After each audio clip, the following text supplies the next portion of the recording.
Salut à tous, soyez les bienvenus sur la chaîne qui déboîte. Si vous me regardez sur un ordinateur ou sur une console de jeu moderne, quand est-ce que c'est la dernière fois que vous avez dépoussiéré votre machine vraiment soigneusement? Et je parle pas juste d'un coup de chiffon sur le dessus, je parle d'un vrai dépoussiérage en profondeur. Vous allez certainement me répondre que vous l'avez jamais fait. Et c'est bien normal. Soit on démonte sa machine, alors pour ça, il faut qu'elle soit plus sous garantie, parce que sinon la garantie s'envole. Et puis on prend un pinceau, on enlève la poussière, c'est ce qu'il y a de mieux à faire, mais c'est contraignant, il faut s'y connaître, il faut être capable de démonter, de tout remonter sans rien péter, c'est pas évident. Ou alors, on va essayer de souffler de l'air dans la machine, ce qui peut être une bonne solution, mais il faut avoir quand même assez de puissance pour que ce soit efficace. Si vous soufflez avec votre bouche, vous envoyez plus de postillons et d'humidité dans votre machine que d'air en vérité. C'est la raison pour laquelle soit on se rabat sur un compresseur, mais ça coûte cher, c'est gros, c'est bruyant, c'est pas évident à se procurer, ou alors sur ces bombes d'air comprimé qui sont plus abordables, on va dire, mais qui coûtent cher à la longue, parce qu'une seule de ces bombes peut facilement coûter jusqu'à 10 balles, et ne dure pas très longtemps. Ben aujourd'hui, je vous propose de tester avec moi ce mini compresseur, c'est comme ça qu'ils me l'ont vendu, mais techniquement c'est plutôt un souffleur d'air à haut débit, on va dire, qui vous permettra de dépoussiérer presque tout chez vous, et puis aussi j'imagine pourquoi pas gonfler des matelas pneumatiques ou des trucs comme ça également, tout ce qui nécessite de souffler en fait, qui coûte beaucoup moins cher qu'un compresseur, un vrai, qui n'est pas aussi efficace, il faut bien le reconnaître, mais qui a l'avantage d'être ultra compact et de pouvoir vraiment se ranger dans n'importe quel placard. Est-ce qu'un tel objet peut devenir indispensable chez vous ou pas? C'est parti pour le test. Moi qui suis réparateur informatique, je peux vous assurer que je suis ravi d'avoir reçu cet objet, parce que ça va me changer la vie au quotidien. Jusqu'à présent, quand j'étais chez un client et que je faisais un dépannage, si je voulais faire un dépoussiérage derrière, soit j'avais le temps et je démontais la machine, soit j'avais pas le temps et je me contentais d'un coup d'air comprimé en bombe. Mais ces bombes me coûtaient cher, et avec cet appareil-là, je n'aurais plus besoin de faire une telle dépense. Ça, c'est vraiment très très cool. Donc j'espère qu'il sera efficace. La pression annoncée sur la notice, c'est pas marqué sur l'emballage, uniquement sur la notice, c'est 15 kPa. Ça devrait quand même être suffisant, on va dire, pour dépoussiérer. On verra, de toute façon, on va faire un essai. Et en fait, techniquement, il parle de dépoussiéreur à air compressé. Il ne parle pas de compresseur, parce que techniquement, il n'y a pas de compresseur là-dedans. Pour qu'il y ait un compresseur, il faudrait en fait qu'il y ait une bonbonne dans laquelle on envoie de l'air pour que la pression dans cette bonbonne augmente, et ensuite, on ferait sortir cet air sous pression par un tuyau. C'est pas du tout comme ça que fonctionne cet objet-là. Cet objet-là, il fonctionne comme un aspirateur à l'envers, c'est-à-dire que par le bas ici, il va aspirer de l'air grâce à un moteur très puissant qui se trouve dans le carénage ici. Et puis l'air va partir à une vitesse très élevée, donc avec un débit important, dans ce tuyau qui va être de plus en plus fin. Vous allez voir, il y a plusieurs types de buses à l'intérieur. Évidemment, plus le tuyau est fin, plus l'air, le débit d'air est obligé de passer par un trou petit, ce qui augmente la pression par centimètre carré. Si vous avez, sur 15 kPa, si vous avez une sortie à 15 cm², vous aurez sur chaque centimètre carré 1 kg de pression. Alors que si vous avez un trou qui fait seulement 1 cm², vous aurez vos 15 kg de pression sur ce petit trou-là. Et 15 kg de pression, ça commence à être pas mal pour déloger la poussière. Voilà. Bon, pas grand-chose à dire sur la boîte, c'est à peu près la même chose sur toutes les faces. Voilà, là on vous met quelques caractéristiques techniques, mais pas la pression, c'est uniquement marqué sur la notice. L'objet pèse à peu près 1 kg, un tout petit peu plus. Donc voilà, c'est assez simple. Voilà, on voit les différentes buses qui sont fournies. Mais de toute façon, je vais vous les montrer tout de suite. Procédons au déboîtage. Déboîtage très simple pour ce produit, c'est ultra classique, la fameuse petite languette qui maintient un des volets du carton. Et ensuite, alors ça j'ai beaucoup aimé, il y a une mousse avec une découpe très intéressante, regardez-moi ça. C'est assez inhabituel de s'embêter à couper de la mousse de manière aussi complexe, mais au moins tout était bien calé à l'intérieur, et ça fait toujours plaisir. On a une petite sacoche de transport en nylon, bon, c'est un bête sac en nylon, il n'y a même pas de logo dessus, mais ça fait toujours plaisir. En plus, ça protégera votre dépoussiéreur de la poussière, parce que ce serait quand même le comble que lui ait de la poussière. Comment voulez-vous enlever de la poussière sur un truc qui enlève la poussière, ce serait embêtant, avouez. C'est comme les aspirateurs robots, c'est bien, ils passent partout, mais il y a quand la poussière se dépose sur l'aspirateur robot, il pourra jamais l'enlever. Eh oui. Donc, on a le compresseur en lui-même, qui est lourd, on le sent bien son kilo, mais c'est quand même beaucoup moins lourd qu'un vrai compresseur, évidemment. Donc lui, je vais le mettre sur le côté pour le moment, parce qu'il prend beaucoup de place, on y reviendra après. Et on a les différents embouts. Alors ça, ce sont des filtres de rechange, parce que comme c'est un aspirateur à l'envers, il faut des filtres. Bon, c'est des bêtes filtres en mousse très simples. Voilà, au moins il y en a deux de rechange, c'est bien. Mais apparemment, vu leur texture, ce sera possible de toute façon de les nettoyer sous l'eau tiède. La notice, donc c'est dans cette notice que j'ai vu qu'on avait 15 kPa de pression en sortie. C'est en français. On nous explique qu'il faut simplement le nettoyer avec un chiffon, qu'il ne faut pas mettre de l'eau à l'intérieur, des choses comme ça. Évidemment, vous vous en doutez, mais c'est toujours bien de le rappeler. Et ensuite, on a les différents embouts. Alors, il y en a un avec une petite brosse. Donc ça peut être pas mal pour enlever les poussières qui sont un peu accrochées, un peu récalcitrantes. Voilà. On a un truc qui permettra d'enlever la poussière sur des surfaces larges. Ça peut être pas mal si par exemple vous voulez enlever, je sais pas moi, des miettes d'une table pour ensuite passer l'aspirateur par terre. Voilà, si vous n'avez pas un petit aspirateur pour la table, vous pourrez au moins souffler les choses qui sont dessus, c'est déjà mieux que rien. Ensuite, on a la fameuse buse qui va être la plus intéressante parce que c'est celle qui évidemment crée un goulot d'étranglement pour que l'air sorte à un débit plus fort ici à la sortie. Une sorte d'embout prolongateur, j'imagine, pour atteindre les endroits un petit peu exigus. Voilà, des embouts de longueur variée. Hein. Alors à chaque fois, il y a une sorte de petite encoche de chaque côté hein, pour maintenir l'objet une fois qu'on l'a clipsé sur le souffleur. Et puis ici, ce sont les embouts, si j'ai bien compris, pour le gonflage. Ça vous permettra de gonfler, vous savez, les canaux pneumatiques à la plage ou les machins comme ça. Plus besoin de vous époumoner ou d'appuyer sur le truc à pied là pendant 3 plombes. Avec le souffleur, ça ira beaucoup plus vite. Sous réserve évidemment que vous ayez de quoi brancher ce truc électriquement sur la plage. Pour ça, vous voyez une de ces batteries avec prise de courant que je vous ai déjà présentée dans des précédentes vidéos. Voilà, vous voyez, je fais de la cross promo maintenant. Jetons un rapide coup d'œil au entre guillemets, compresseur en lui-même, hein, même si je vous le rappelle, hein, ça n'est pas vraiment techniquement un compresseur, mais plutôt un souffleur à haut débit, on va dire. Justement, le débit, on le sélectionne avec ce petit bouton ici, immédiatement accessible sous le pouce, c'est pas mal, ça fait aussi interrupteur on-off. Donc on a deux niveaux de puissance, le premier à 6 kPa, le deuxième à 15, donc ça plus que double la puissance de pousser le truc au bout, et à mon avis c'est ce que vous ferez systématiquement. Ici on a donc le carénage avec le gros moteur à l'intérieur, c'est ça qui fait le poids de l'appareil, hein, vraiment.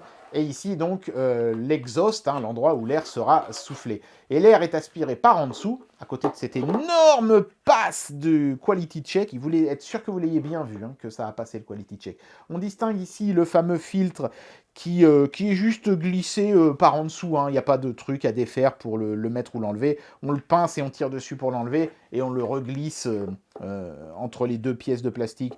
Pour le mettre, c'est vraiment très simple. On distingue en dessous la prise d'air. Donc l'air est aspiré par en dessous et ressort par au-dessus.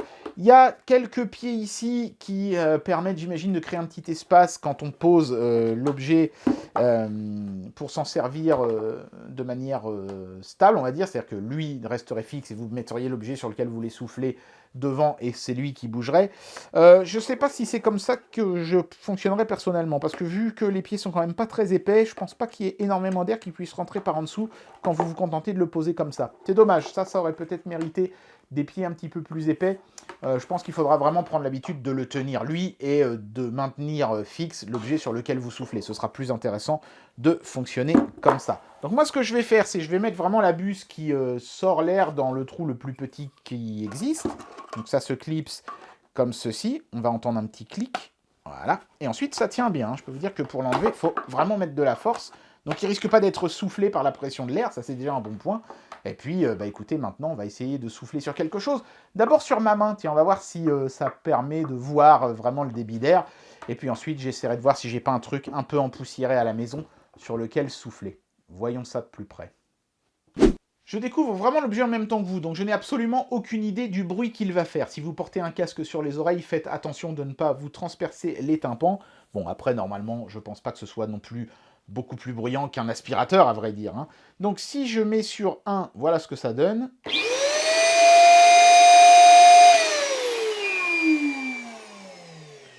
Ouais, c'est quand même puissant. Et vous voyez, le fait qu'il soit posé sur la table génère un sifflement parce que l'air est obligé de se faufiler par des petits interstices. Donc c'est pas la configuration idéale. Et si je le pousse sur 2...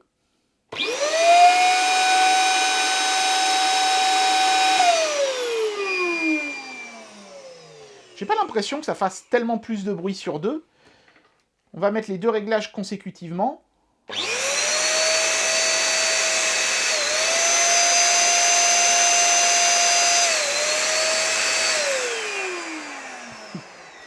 En tout cas, ça a réussi à faire bouger mes trucs qui sont suspendus sur le mur en face. Donc déjà, je pense qu'il y a quand même pas mal de puissance. J'ai des petites peluches là qui sont accrochées à des clous et là, elles dansent un petit peu la lambada. Donc voyons voir un petit peu sur ma main ce que ça donne en premier réglage.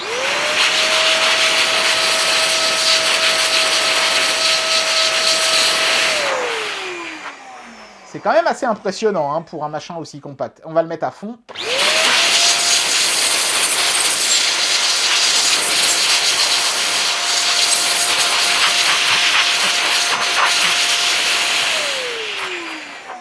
C'est fou ce qu'on a la peau flasque, hein, quand même. Hein.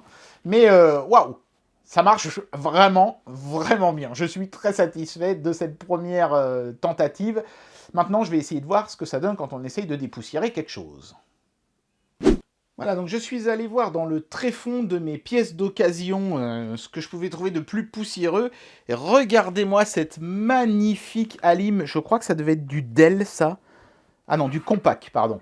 Voilà, donc c'est pas une Alim totalement standard, c'est pour ça que ça fait longtemps que je l'ai. Vous savez, je garde ça parce que, à un moment ou à un autre, un client avec un vieux Dell sous Windows 98 va débarquer en me disant « Mon PC il s'allume plus, je m'en sers pour faire du COBOL ou du Fortran, ça marche pas sous Windows 10 ». Alors, à chaque fois, je leur dis « Mais utilisez une machine virtuelle ». Et là, ils me disent « Oui, mais non, parce que tout est sur des disquettes, vous comprenez ?» Oui, je comprends.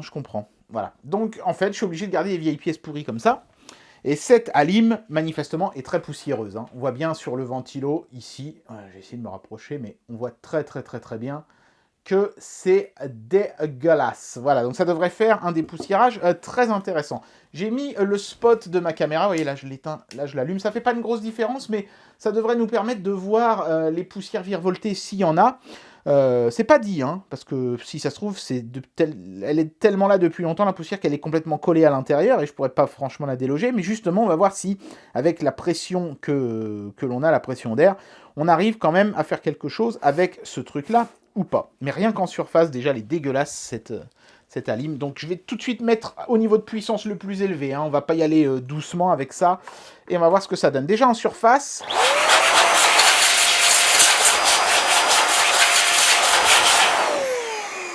C'est pas mal du tout, c'est déjà beaucoup plus clean. Et derrière, alors essayez de voir s'il y a des choses qui sortent plutôt par ici, ce sera plus intéressant.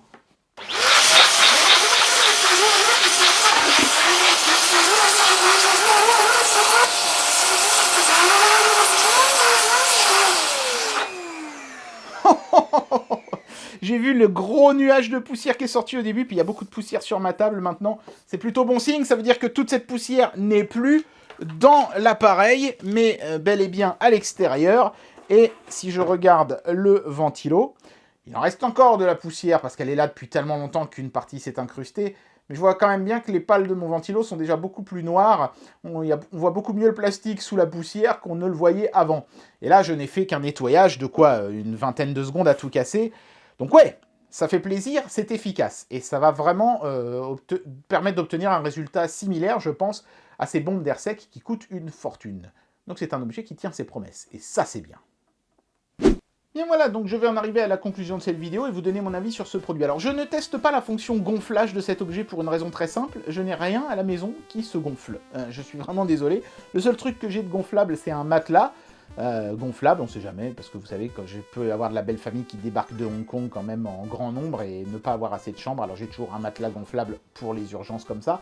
Mais il a son propre moteur de gonflage et on ne peut pas utiliser un système externe pour le gonfler, donc du coup, bah tant pis, il faudra imaginer que cet objet est capable de bien fonctionner en gonflage. J'ai quand même observé de près les buses ici et j'ai remarqué un truc, c'est que contrairement à celles-ci qui sont dans un plastique très dur, hein, celles pour le dépoussiérage, celles pour le gonflage, elles en revanche, sont dans un plastique souple, un peu mou, qu'on peut déformer, et ça j'imagine que c'est pour pouvoir bien ajuster l'étanchéité entre l'élément qu'on gonfle et le souffleur, voilà. Et en tout cas, ça fonctionne très bien.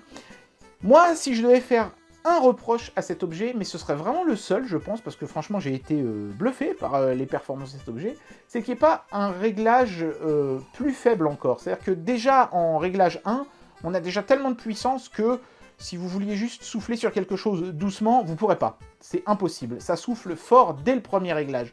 un petit réglage intermédiaire où on aurait pu par exemple dépoussiérer, je sais pas, un meuble sur lequel il y a des figurines de poser, vous voyez, sans que ça dégomme les figurines, mais juste que ça souffle la poussière, ça aurait été pas mal. Parce que là, dès le réglage 1, je peux vous assurer que si vous avez une étagère avec des figurines, elles vont toutes être soufflées par le machin direct, hein, à moins qu'elles soient en plomb. Il n'y a aucun moyen qu'elle reste sur place. C'est dommage, voilà. J'en suis arrivé à un point où je reproche presque à cet objet d'être trop puissant, mais en tout cas, à pleine puissance, il dépote un truc de fou, et ça, pour mon travail, ça va vraiment être un énorme plus. Voilà. Il aurait fallu un petit réglage soufflage modéré, beaucoup plus modéré, et là, j'aurais certainement pu lui donner le thumb up que je donne à certains objets sur la chaîne. Ça reste un très bon objet. Si vous avez beaucoup de choses chez vous à dépoussiérer, c'est un must. Moi, évidemment, pour mon travail, c'est indispensable, clairement. Pour les gens qui ont beaucoup de trucs avec des ventilateurs, des consoles de jeux, des ordinateurs, des laptops, je sais pas, tout ce qui a un ventilateur et qui absorbe forcément, inévitablement de la poussière, cet objet deviendra votre meilleur ami. Et bien voilà, c'était le test de ce mini compresseur de chez Meko et les Verdets. Voilà, j'aurais pu finir en faisant une blague, en vous disant que vous avez été soufflé par ce test, qu'il manquait pas d'air, des choses comme ça. Mais bon, je pense que ça vous gonfle. Ah bon d'accord, j'ai pas pu résister, ok?